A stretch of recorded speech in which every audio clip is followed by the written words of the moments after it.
Part 1. The celebration. The hall was filled with warmth and laughter, like something out of a storybook.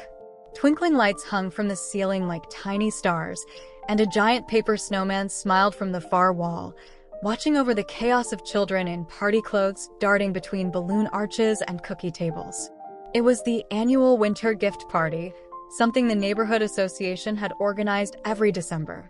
A way to bring the community together, to make sure every child got something special, regardless of their family's situation. Lily had been talking about it for days. She'd worn her favorite dress, the blue one with silver snowflakes on the hem, and clutched her little handmade card for Santa like it was a treasure map. Her cheeks were flushed from excitement and sugar, and her curls bounced every time she skipped a step. I remember thinking how beautiful she looked. How happy. Volunteers in red sweaters stood by a decorated tree, calling out names from a list as they handed each child a wrapped gift. Eli Thompson, Jada Kim, Noah Rodriguez. Each name was followed by cheers and clapping. The rustling of paper, the proud squeals of delighted children holding up toy fire trucks, dolls that blinked, boxes that made noise and lit up. Parents snapped photos. Some even cried. Lily gripped my hand tighter every time a name was called. Her eyes were wide, shimmering with anticipation. "That's not me, right?" she whispered once after a girl ran past us holding a singing unicorn. "No, not yet," I smiled. Soon. But soon never came. The stack of gifts grew smaller and smaller. I kept waiting to hear it, Lily Carter, waiting for her moment. But then one of the volunteers clapped her hands and said, "That's the last of them. Thank you, everyone, and happy holidays." The crowd erupted into applause. Some kids began playing with their new toys on the floor. Others rushed to show their parents. And Lily just stood there, her hands still in mine, her smile frozen. She turned to me slowly. They didn't call my name. Part 2.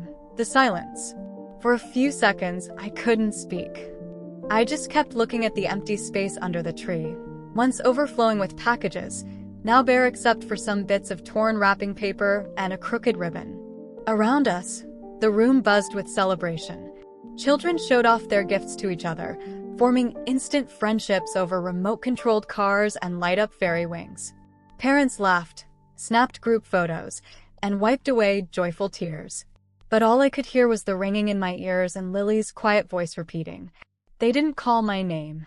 I bent down to her level, brushing a stray curl from her forehead. "I'm sure there's a mix-up, baby. Let me go ask." She nodded, too trusting. I gave her a quick hug and told her to wait by the snack table, where the cookie trays were now mostly crumbs. I made my way to the front of the hall, weaving between chairs and strollers, until I found one of the volunteers, a kind-looking woman with glasses and a clipboard.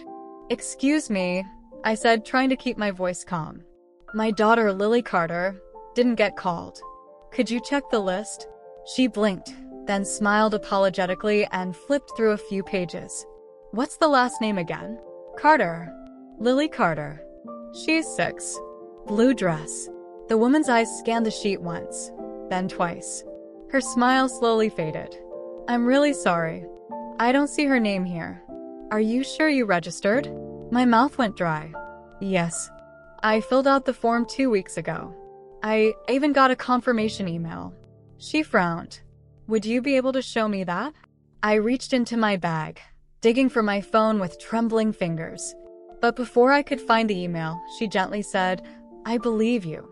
But we don't have any extra gifts left." Her voice was soft, kind, but final. I stood there stunned, while the party went on around me, parents chatting, children laughing, music playing softly in the background. I felt a strange mix of embarrassment and something deeper, a gnawing feeling in my gut I couldn't quite name yet. When I turned around, I saw Lily still standing at the snack table, her little hands folded neatly in front of her. Still waiting. She hadn't cried. She hadn't said a word. But her smile was gone. Part 3. The whisper. I took a deep breath, straightened my shoulders, and walked back toward Lily, rehearsing what I would say in my head. Something gentle, something to keep her from feeling what I was starting to feel. That something was off. She looked up at me, her face trying to read mine. I forced a smile, knelt down beside her, and brushed a crumb from her cheek. "They said there was a mistake," I whispered. "But Daddy's going to check something, okay? Just wait with me for a few minutes." She nodded solemnly. She didn't ask more. She just stood close and reached for my hand. Across the room, I saw my husband near the back entrance. He had been helping one of the staff clean up folding chairs and carry trash bags out to the alley. I caught his eye. He gave me a questioning look, and I tilted my head slightly, a silent signal between us, born from years of parenting. "Something's wrong." He came over quickly, and I told him what had happened in a low voice. His jaw tightened. "She's not on the list? That doesn't make sense." I double-checked the registration myself. Then he paused. His brow furrowed in a way I didn't like. "Actually, what?" I asked. He glanced over his shoulder. When I was backstage helping earlier, I saw a box, like a separate one. Not with the rest of the gifts. It had envelopes in it. I thought it was for the volunteers or something, but his voice trailed off and I could see the shift in his posture, like something was clicking into place for him. Something he hadn't said yet. "I'm going to check it again," he said quietly. "Stay here." He disappeared behind the stage curtains before I could stop him. Lily leaned her head against my side, and I wrapped my arm around her shoulders. The room had begun to thin out, people saying their goodbyes, packing up strollers, carrying kids half asleep from sugar crashes. But for us, the world had narrowed to a quiet, still point. Just me, my daughter, and a growing unease I couldn't quite put a name to. Minutes passed. 5, maybe 10. Too long. And then finally I saw him. He stepped out from behind the curtain, looking pale, his lips pressed into a tight line. In his hand, he held a single envelope. Plain. White. No ribbon, no name. He walked up to us slowly. "Someone left this," he said. "At the bottom of the box." He didn't hand it to Lily. He handed it to me. Part 4, the envelope. The envelope felt heavier than it should have. Not in weight, but in meaning, as if it carried something we weren't meant to hold. There was no name. No return address. Just a faint crease along the edge, like someone had folded and unfolded it more than once before deciding to seal it for good. I looked up at my husband. "Who put this there?" I asked. He shook his head. "I don't know. No one saw who dropped it off. It wasn't with the regular gift pile. It was in a separate box, tucked under some wrapping paper." Lily stood by, watching us both quietly, sensing the shift in the room. I knelt down beside her again, smiling softly, for her, not for myself, and said, "Why don't you go get another cookie, sweetie?" "Just one." She hesitated, then nodded and walked toward the snack table, her little shoes clicking softly on the tile. As soon as she was out of earshot, I opened the envelope. Inside was a single photograph. I stared at it, not fully understanding what I was seeing. Not at first. It was a photo taken from outside our house. A nighttime shot. Our living room window glowed warmly in the frame, just like it did every evening when we read bedtime stories together. And in the photo, standing in the glow of that window, was Lily. She was brushing her doll's hair, smiling, oblivious to the camera watching her from the darkness. I felt a chill rise up my spine, even as my fingers trembled. I flipped the photo over. There was a note, scrawled in unsteady handwriting. "She's not forgotten. She's chosen." I looked at my husband. "What the hell is this?" I whispered. He took the photo from my hand, studied it, and all the color drained from his face. "That handwriting," he said slowly. "I think I know who this is from." My heart skipped. "What are you talking about?" He didn't look at me. His eyes stayed locked on the photo. "It's my brother." Part 5, the choice. For a moment, I didn't understand. I just stared at him, waiting for him to say it was a mistake, a joke, anything else. But he didn't. Instead, he looked around, as if the walls had ears, then leaned closer. "It's him. I'm sure of it. That handwriting, that message. It's exactly like the ones he used to leave when we were kids. Obsessive, cryptic, possessive." I couldn't find the words. My mouth was dry, my pulse pounding in my ears. "Your brother," I finally managed. "The one who—" "Yes," he interrupted. the one who disappeared. After the incident, I remembered now. The family stories told in whispers. The uncle Lily never met. The one who was troubled, then gone. I'd always thought it was a drug thing, or maybe mental illness. I hadn't asked questions, but now I wished I had. He looked at me, his voice trembling. He was obsessed with fate, with symbols, with choosing. Said the world needed to be purified by making the right people disappear. My skin crawled. Why her? I asked. Why Lily? He shook his head, almost in disbelief. I don't know. But this isn't random. He knows where we live. He's been watching. He didn't forget her, he planned this. I looked over at Lily, who was still at the cookie table, carefully selecting the last sugar star from the plate. She was completely unaware of the storm that had just shifted the ground beneath her life. And in that moment, I understood something terrifying. This wasn't over. This was just the opening move. Someone had chosen her. Not for a gift, but for something else. Something we hadn't yet seen.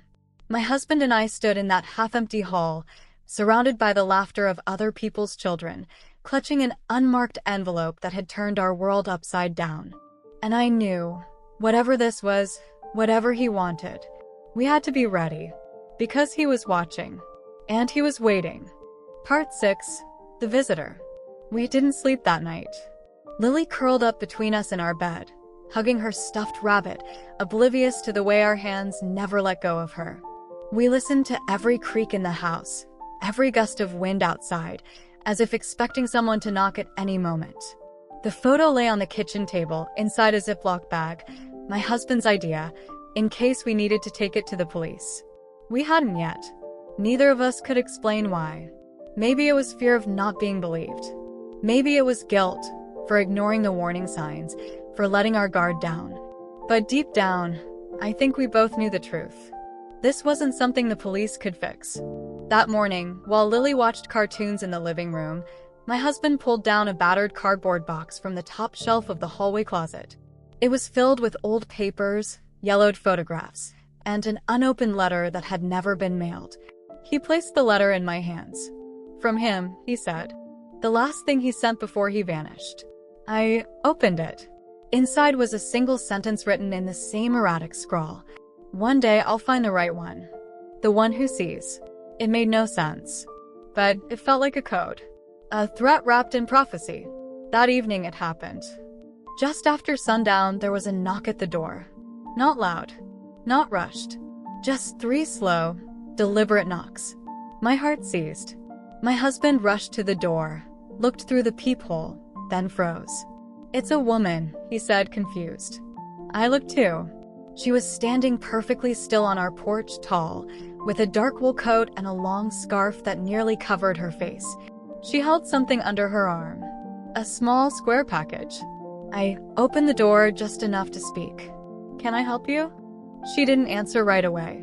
Her eyes were pale and sharp, locked onto mine like she already knew who I was. Then she said, I was told to deliver this. For Lily. I glanced at the package. No name.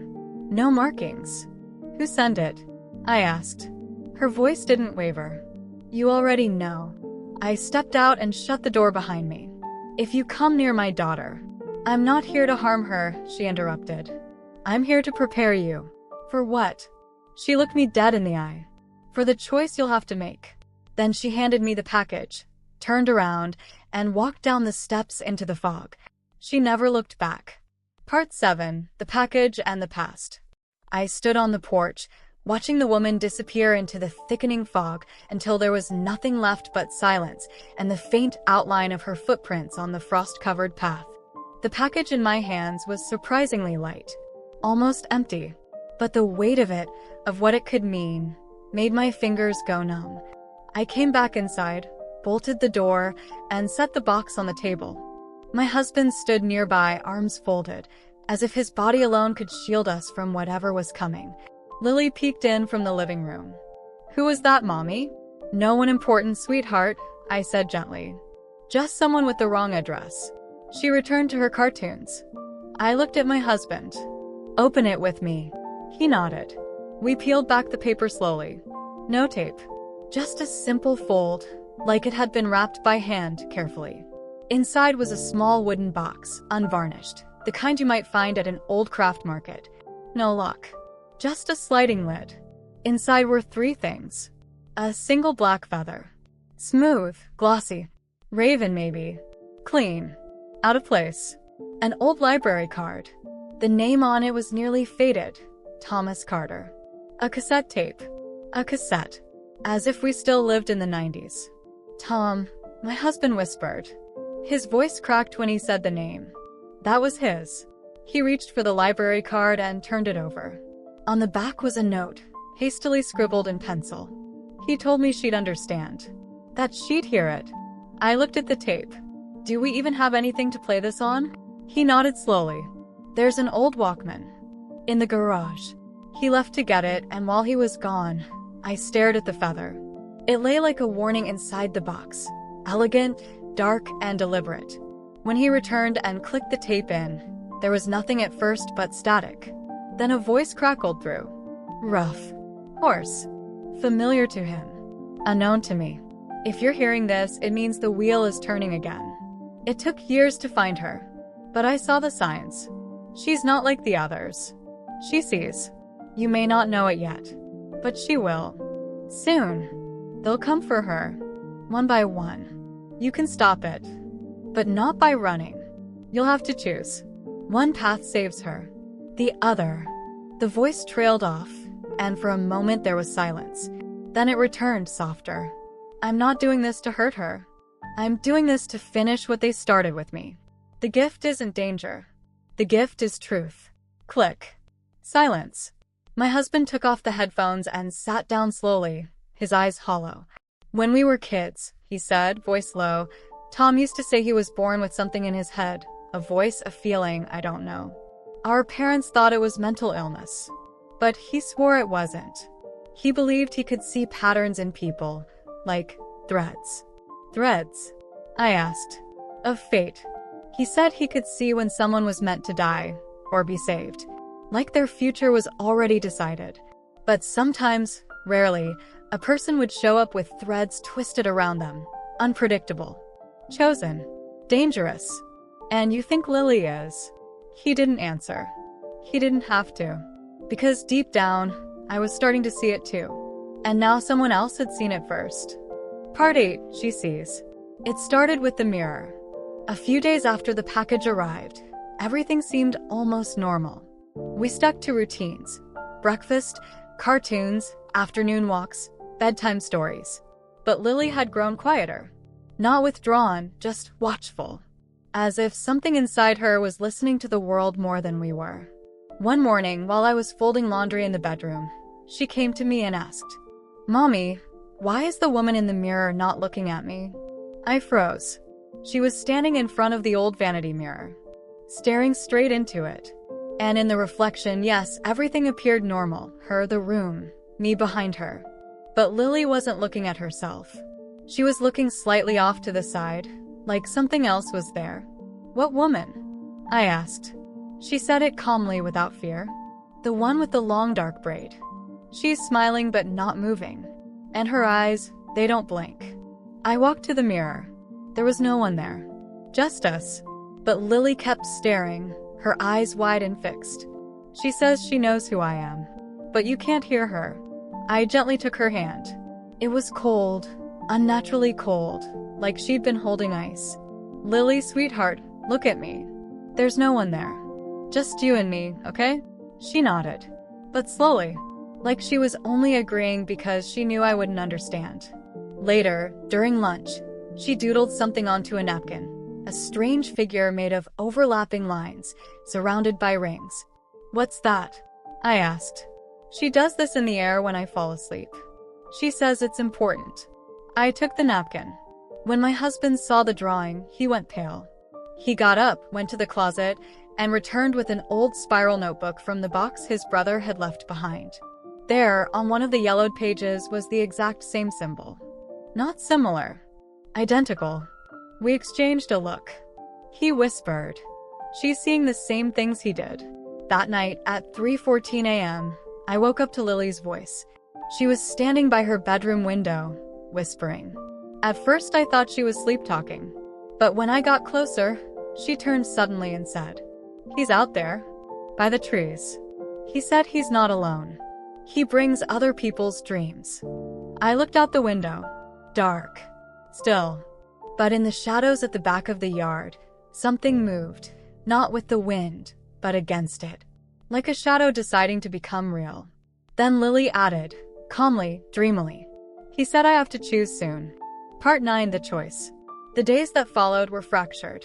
As if reality no longer moved in a straight line. Lily kept drawing the same symbol, in salt on the table, with her finger on the fogged bathroom mirror, once even carved lightly into her toast with a butter knife. We tried to act normal. School. Groceries. Walks. But at night, we'd hear her murmuring in her sleep, not in her voice, but in another, deeper tone. As if someone else was speaking through her. And the dreams. She started telling us about the dreams. A long hallway of mirrors that whispered, a dark garden where faces bloomed from the soil, a man without a mouth pointing to a burning swing set. Each dream ended the same way. She stood before a door, and behind it, she said, he was waiting. The man with threads. The one who had chosen her. On the 7th night, we woke up to find Lily gone. Her bed was still warm. Her stuffed rabbit on the floor. The front door was open. We ran into the yard, calling her name, and there she stood, barefoot in the middle of the lawn, dressed in her nightgown, hair tangled in the wind. She turned slowly as we approached, her eyes distant, unfocused. He says it's time, she whispered. He says I have to choose now. What choice? I begged. Tell me what you mean, Lily. She looked up at me with a clarity I hadn't seen in days. He said I can go with him, and nothing will happen to you. Or I can stay, and he'll open the door anyway. Her father knelt in front of her. No. No one's taking you. You don't have to choose. But I already did, she said softly.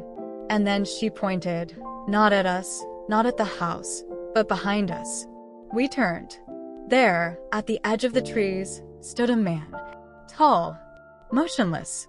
Face in shadow. A long coat fluttering slightly in the wind.